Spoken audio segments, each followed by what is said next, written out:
happening, people? It is Brian Alsruhe, NEVERsate.com, and it's Saturday. And Saturday means lifting. It typically means lifting, just like every other day. Anyway, I'm actually not completely sure what I'm going to be working today. I'm considering doing axle out of the rack, but currently there are no axles and there are no racks. So being busy is a good thing, but sometimes it definitely throws a wrench in your own plan. So I might be going with a barbell. My back, to be honest, my whole posterior chain is still pretty shot from the squatting. So I think I'm going to go out of a rack. After that, I really have no idea. What's up, Stock? Hey. All right, guys, so you're about ready to see me get disappointed. This actually didn't go nearly as well as I wanted because this was going to be a day that I kind of checked out to see where I was before I looked more seriously at that Worlds qualifier in about a month that I had my heart set on. So you're going to see me dealing with that as we go. I actually haven't tried this yet, so I hope I didn't just set this up for nothing. You guys are going to see these a lot throughout the video. These are called grandfather clock grip things. They're from Rogue. Anyway, I love them. They're basically like an axle cut short, and then you get to try to do pull-ups from it, which is actually kind of interesting because your hands will just slip off mid-set and you won't realize it. Harder than it looks. And then also in my giant set were these blast strap layouts. You can do them with TRX band, you do them rings, you do them a lot of stuff, but basically you just lay out. It's great for your core and your stabilization, but it also helped me rehab my shoulder and the range of motion of that a lot. Now you guys are seeing here with 185, which it's still pretty light, so it's still moving very well, but I'm just trying to work the technique back in. How's it going? Are you doing well? Yeah. Are you having a good day? Great. Great! How many was that? 4. 5. 8. Good job. Set 8. I don't know. Man, I am the most fortunate person alive. We just have the coolest people in our gym. Every single day that you're in there training is just an awesome time. Here's Jeff hitting some car deadlifts. Here's Urban doing this is a conventional PR form. It's somewhere in the mid-5s. It's 5 enough, I'll tell you that. And then this is Seth. We actually met him at the NEVERsate Classic Strawman competition, and he lives in PA, and he came down to train again. So in the future, if you guys are going to dress alike, you guys might want to pick a better color. This is a Jeff-O-Lantern. You guys do look sexy, though. Woo! It really is the best environment ever, though. I mean, people can joke around, people can have fun, but then still people are hitting PRs. It is just a super positive environment that nobody complains, no one's really negative, no one even really yells angry things. It's just a bunch of people getting after the work and being positive about it. All right, so 225 is a weight that I actually need to start paying attention on. Did not go bad at all. So gonna jump 275. I'm not really sure where I'm gonna end up today. Currently, I did a continental clean and press with the axle, and that was at 315. That's the best I've done overhead since surgery. So hope for something above 315, maybe something mid-3s. Probably not. But man, I was in such a good mood. I wanted this to go so well, but I just wasn't feeling very explosive at all. All right, so 275 felt kind of silly. Wasn't bad at all. So I'm thinking probably jump to 320. 320 goes well. We might be looking at something like 350 depending on the speed of 320.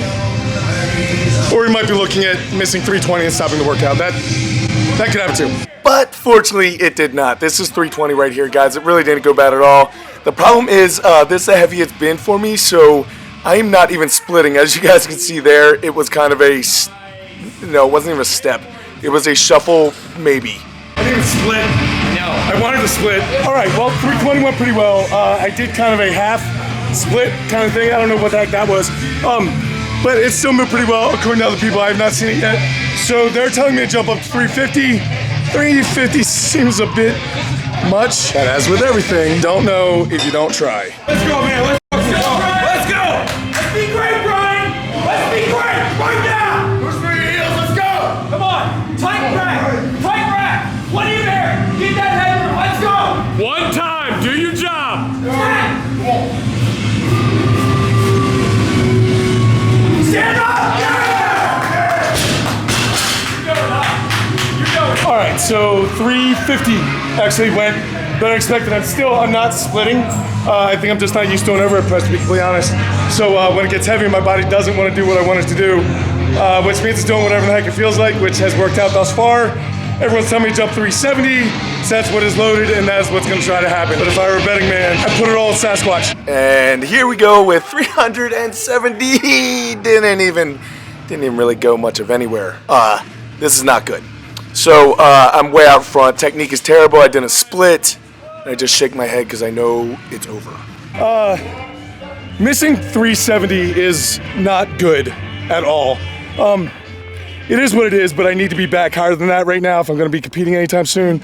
I know a lot of people try to talk me down and be like, dude, you just hit 350. That's really good. You should be happy. It's post-surgery. That's not exactly how I think, people. It's kind of like when I was younger, a lot of people were like, who'd you look up to when you were a kid? And I was like, nobody. If another man can do it, I can do it. And same thing here, man. Like I hit 350, and 350 for the 231 weight class is nothing. That is a absolute joke. That won't get you anywhere in the sport. So I need to be a lot better, especially if I'm going to be competing in about a month. I'm undecided about that, but that would be a world's qualifier, so it's going to have the top guys. And 350 overhead press won't even get me in the front door. So pretty frustrated, pretty angry right now. These things happen, I suppose. So now we need to try to make something out of this not so great workout. All right, so for those of you angry at me for being upset about overhead pressing 350, here's some perspective, guys. If you can do 350 in our world at my weight, you will do pretty well at a local competition. You may not win, but you'll do pretty well. At a national or regional level, you will get eaten alive, and at a world's type event, that literally won't even get you through the door. So that's why I was upset. When you performed as horrendously as I have today, there's only one thing to do. The circus dumbbell. I haven't done a warm-up, I haven't done any of these reps, but I have one wrapped hand. Seems good enough. I was gonna go in the corner with a circus dumbbell and punish myself. That's no lie, exactly what I was gonna do. However, luckily other people were already punishing themselves with a circus dumbbell, so I got to do this cool medley that Nick had already set up. He's getting ready for a competition, so this is in it. And all the implements were set up, so I figured why not? It'll be fun. So I was just going through. I ended up hitting, I think that was like a 235, 250 pound axle somewhere in there. Circus dumbbell, I believe, was 150, 160. This is like 245, 250, something like that. And then the keg, I couldn't even tell you. I asked, but I'll be darned if I can remember. It's probably somewhere around 200 pounds, most likely. That's about what it felt like. But from there, guys, I move on to a lot of other things. I had done strict presses right before this, and then I start adding some instability. So what you guys are seeing here is something that we came up with to try to mimic the bamboo bar. It does not mimic the bamboo bar nearly as much, but it does give you a lot of instability, which will help your pressing. So another way that you can make your training a lot harder is to add some instability, especially on overhead. Instability is a major reason why people miss reps on overheads, because their stabilization isn't there, either in their core, in their shoulder, in the triceps, and whatever. But doing things like this, all I've done is taken a barbell and attached some bands, just doubled up some blue mini bands, and have kettlebells at the bottom, right? So when you go to press, you're fighting all different types of forces, it's wobbling around, it's shaking your entire body, which will lead to a bigger press, theoretically. And then if you really want to hate your life, what you do is you press that bar up once, and then you go for a waiter's walk while doing it. Now this is sped up, even though it does not look sped up because I had to move that slowly. It is so intense, the wobbling, it's like you're having a seizure, but it will make the stability in your shoulders increase so much. This has helped my overhead press an absolute ton. Now, going back to these things, you guys will actually see while I'm pulling up, my hands are just slipping down, and eventually I just pull and they are no longer there. It's pretty cool. After that, I worked a bunch of pin pressing because my triceps are definitely weak. You guys know I really try to focus my assistance work on the weak points of my lifts. So my triceps are not there right now, mainly due to not using them for so long after the surgery, and neither is my explosiveness. So I was doing a superset between all of these things. These are just plyometric push-ups up on the benches. It's trying to get there. It's not there yet. Well, that was depressing. That workout pretty much couldn't have gone much worse than it did. That's not true at all. That definitely could have gotten a lot worse. I could have been as strong as Nick. Which is pretty much equivalent to a platypus with hooves. Anyway, today was going to be a day that I kind of tested out the overhead to see where I was, to make sure that I would be able to compete in about a month. And 350 on overhead won't even get me entered. So yeah, that is not even remotely close to where I need to be. So that is highly, highly, highly disappointing. But it is what it is. You just try to rebuild, try to get better. Just like you guys saw, I try to make something I work out by working out the rest of the stuff that needs to be worked on to make that 350 go up. However, I have 3 weeks plus a deload before I would have to leave for North Carolina, and 3 weeks is not going to be enough time to gain that substantial amount on a press. This makes me sad. You know, though, in the big scheme of things, this is a very, very good problem to have. So I'm very, very happy about it. I have, I think, 8 days left until I'm cleared by a doctor to lift weights. So hopefully that goes well. I'm trying to decide what I'm actually going to go for on the day that I get cleared. Thinking perhaps something in the 7s on the deadlift. I'm not sure if it's there or not, but again, I know how I'm going to find out. Apparently by missing reps. But as all of you know, you can't knock it out of the park every single day. It actually wasn't a good day for a lot of people. I think Jeff had an awesome day. Nick did not. Olu did not. Billy did not. Like, we're all a little bit beat up. There's a lot going on.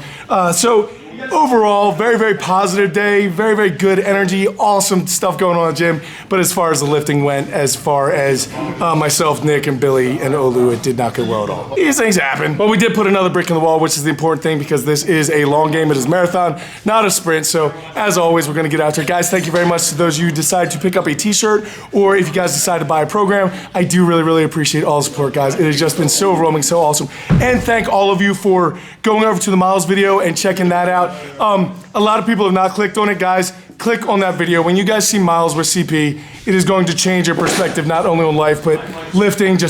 It's absolutely astounding. You guys really need to check that out. He is an awesome guy, and if you're not following him on Instagram, you really should because it will change your life. Here goes Uncle Nick.